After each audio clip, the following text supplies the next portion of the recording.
Mtazamaji wa Manara TV, bado tunazungumza na mashabiki mbalimbali na hapa niko na shabiki wa Young Africans mwingine tena anaitwa Baraka wa Yanga. Baraka, uko poa? Mimi niko poa, tunamshukuru Mungu, niko fresh. Sijui wewe dada? Mimi niko fresh kabisa. Naona tuchezi ng'oo. Bado msisitizo uko pale pale? Ya, msisitizo ni ule ule, tuchezi ng'oo mpaka mambo manne ambayo yamewekwa hadharani, kwa sababu watu wengi walikuwa wanapata ukakasi. Kwa nini hatuchezi? Kwa nini hatuchezi? Sasa tumetoka hadharani kupitia msemaji wetu Ali Shaban Kamwe, tukawawekea vitu ambavyo sisi Young Africans tunavihitaji, ambavyo vikifuatwa basi sisi tutacheza. Tumetaja vitu vinne na tukawaelekeza kabisa vitu vya tatu vya haraka. Iko kimoja cha nne kinaweza kachukua muda, lakini ndio kikubwa zaidi. Vitu hivyo vitatu, cha kwanza ilikuwa ni kujiuzuru kwa CEO wa bodi ya ligi, lakini kujiuzulu pia kwa katibu mkuu wa TFF, lakini pia kuvunjwa kwa bodi ya ligi. Hivyo ndo vitu vitatu ambavyo vilikuwa tumevi highlight. Lakini kitu cha nne na cha mwisho ambacho ni kikubwa kabisa, na hiki ndo kinaenda kumpa heshima Ali Shaban Kamwe na kitamfanya dunia na Tanzania imkumbuke maisha kupitia idara yake ya habari ya pale Young Africans, ambacho aliweza kukiona na kungamua kwamba kuna haja ya bodi ya ligi na TFF sawa kuwa independent. Yani bodi ya ligi ikawa chombo kinachojitegemea, kisifungamane na TFF, kama tulivyoona kwamba unakuta mtendaji ambaye yuko kwenye bodi ya ligi labda kama katibu mkuu, lakini kule TFF pia ana cheo kingine. Lakini unakuta labda makamu wa TFF huku akija kwenye bodi ya ligi ni mwenyekiti wa bodi ya ligi. Kwa ni muingiliano. Kwa hiyo inasababisha sintofahamu na inasababisha bodi ya ligi ikose power au ikose nguvu ya kumanage mambo ya vilabu. Sana ni kupokea maelekezo kutoka katika viongozi wa TFF na yale yote ambao pengine wao kama bodi ya ligi wanahisi kwao sio salama, lakini kulingana na viongozi ambao wapo katika TFF basi inabidi wafanye, na ndio kilichotufikisha mpaka hapa tulipofika. Kama mnakumbuka sakata la tarehe 8, bodi ya ligi walitoka wazi wakasema kwamba mechi ipo pale pale. Mnakumbuka? Lakini baadaye kurudi saa 8 wakasema mechi tunaahirisha.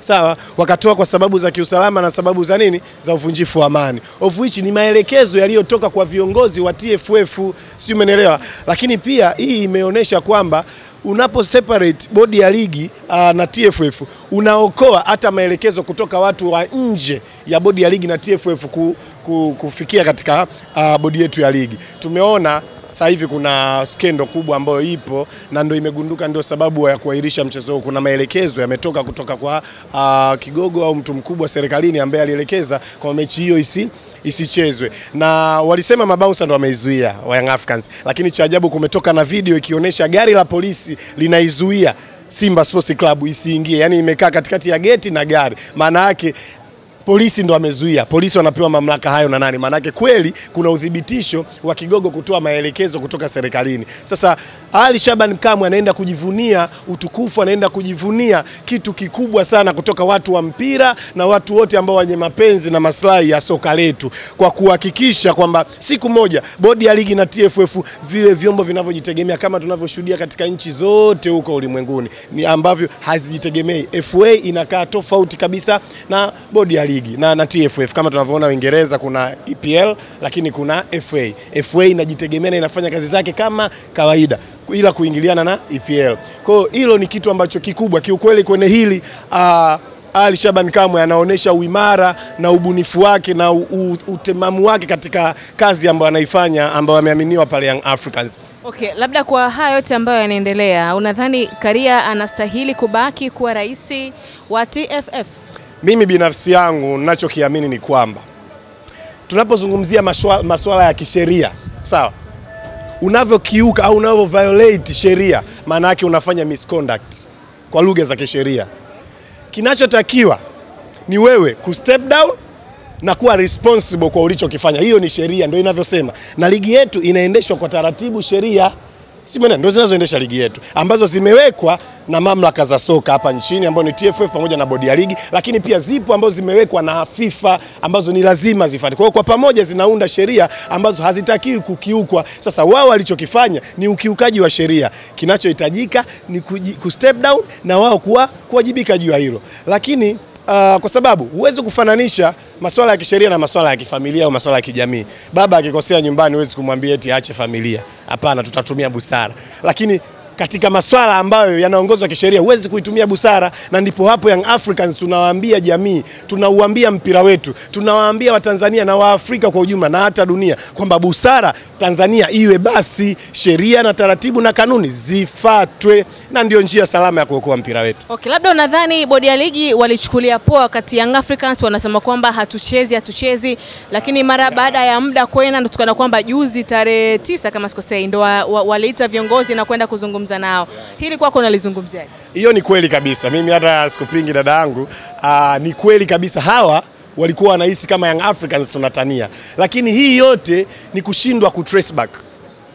Yanga ina sifa tangu miaka hiyo ya kuwa na kushikilia msimamo wake. Hiyo ndo sifa namba moja Young Africans ambayo tunajigamba nayo na tunajivunia nayo, kwamba tunapoamua kushikilia jambo letu ambalo tulina maslahi kwa klabu yetu na maslahi kwa mpira wetu, basi hakuna wa kututeteresha. Kwa hiyo kadri siku zilivyozidi kwenda wakaona hawa jamaa wapo serious. Na t-shirt wametoa hatuchezi ng'oo, Baraka Yanga anaziuza mpaka Ulaya. Spain nimeuza t-shirt za hatuchezi ng'oo. Sijui umeelewa. Kwa hiyo wakaona kabisa kwamba hiki kitu kipo serious. Sasa hivi wanakaa wanaitana. Wanaona bwana hawa wako serious kweli. Kwa hiyo hebu tujaribu kutafuta suluhu. It's too late. Jambo limeshaenda viral. Jambo limeshawafika hapa, ndo mnatafuta suluhu. Na suluhu yenyewe bado mnaweka kiburi tena. Kwa sababu tunashuhudia Young Africans wanasema hiki, bodi ya ligi wanatoka mitandaoni wanaanza kupanga tarehe. Sisi tushasema hatuchezi. Wewe unakuja unasema unapanga tarehe ya mchezo, unakuja unapanga viingilio, unakuja tangaza na uwanja. Wewe kama nani?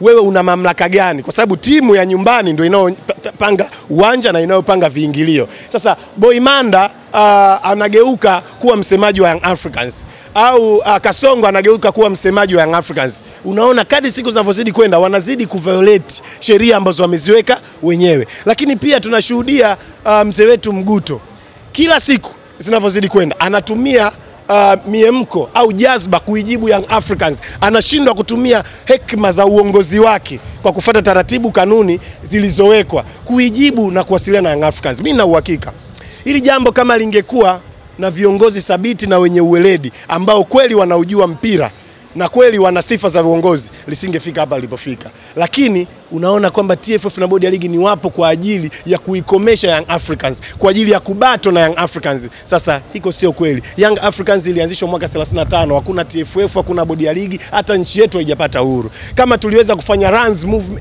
movement za sisi kupigania nchi yetu ikapata uhuru, tutashindwaje kupigania mpira wetu tukaondoa watu ambao wanaudhulumu mpira wetu, wanaoaibisha mpira wetu?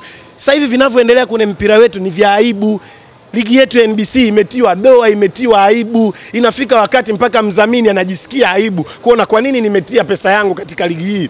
Ligi ambayo imepoteza mvuto, makosa yanayojirudia kila siku katika ligi hii ni yale yale. Viongozi wanaangalia marefu ambao wanafanya makosa yale yale na sana na wanapanga katika mechi zile zile na mechi za Simba. Sio, umeelewa?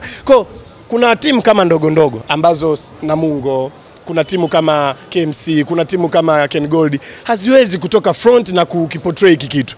Lakini sisi Young Africans tunazo gati na tunayo power kama kilabu kubwa na kilabu kinachoongoza kwa mvuto katika East Africa, ndio kilabu kinachovutia wadhamini wengi. Kwa tuna uwezo wa kutoka mbele na kuwatetea wengine. Mimi nisikufiche dadangu, vilabu vingi sana vinatusupport na kutuunga mkono katika hiki tunachokifanya. Mimi nakwambia ukweli, viongozi wetu wanapokea support kubwa sana kutoka kwa viongozi wa vilabu vidogo vingi sana, kwa sababu walishanyimwa haki sana. Sawa, na bodi ya ligi wakiwa wanaangalia leo hii kamati ya masaa 72 hatuoni kazi yake katika bodi ya ligi. Hatuoni kazi yake. Sijui umeelewa? Tunaona makosa yanatokea, hakuoni hukumu, lakini ngoja afanye Young Africans. Ngoja zifanye hizi timu nyingine, utashuhudia rungu hapo. Wamekuwa wakimwandama sana Ali Shaban Kamwe, msemaji wetu. Sijui umeelewa? Na hata hapa nasikia wana mpango wa kutoka, lakini wanataka wang'oke na watu. Mmoja wapo ni Ali Shaban Kamwe. Amewakosea nini? Ali akiongea anaongea kwa niaba ya taasisi.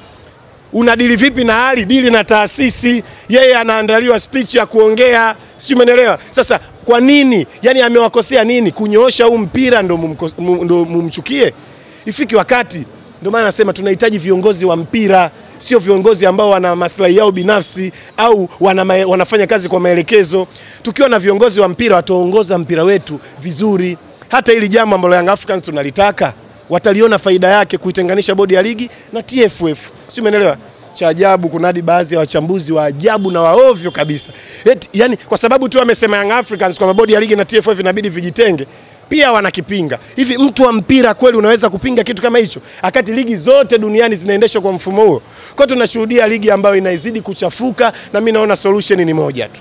Solution hasa ni nini? Kiukweli yale matako tuliyoyataka Young Africans yakifanyiwa kazi, mimi naona ligi yetu inaenda kuwa bora. Msimu ujao utakuwa msimu mzuri, watu watacheza kwa nidhamu, vilabu vitaheshimiana, marefari wataheshimu na watatafsiri kanuni zinazoongoza mchezo kwa umakini, viongozi watawaheshimu walio chini yao, na viongozi wataviheshimu vilabu, na vilabu vitawaheshimu viongozi. Sio, umeelewa? Kwa usawa utapatikana endapo tukiacha kutumia busara, sawa, na masuala ya hekima, tukarudi kwenye kanuni, taratibu na sheria. Na ndio kitu ambacho Young Africans tunakililia na tunakipigania siku zote. Mimi niseme kitu kimoja cha mwisho, dadangu. Unajua sasa hivi Simba na Yanga sisi ni watani wa jadi. Hatuna uadui. Sisi sio wabaya. Yani sisi hatuchukiani. Sijui umeelewa? Ila sisi ni watani. Lakini kupitia bodi ya ligi na TFF, viongozi wake walivyokuwa wanakosa uweledi, wanaenda kuwagawa wa Tanzania. Sasa hivi kumepandikizwa uadui kati ya Simba na Yanga. Watu wanapigana viwanjani, jezi zinachanwa, mtu anamzuia mtani asiingie uwanjani. Yote ni kutokana na uongozi mbovu. Sio, umeelewa? Kwa mimi nashauri, sawa, turudi katika utani wa jadi, na ili turudi kule inabidi tupate viongozi ambao watatuonesha maana ya halisi ya kuongoza mpira katika misingi ya taratibu, sheria na kanuni. Bwana Baraka Yanga, shukrani sana. Asante sana. Mtazamaji wa Manara TV, huyo ni shabiki wa Young Africans Baraka Yanga, kaongea mengi na mimi sina la nyongeza. Mimi ni Mwajima Tahiru, nyuma kamera ni Stanislaus Mapicha, na hii ni Manara TV.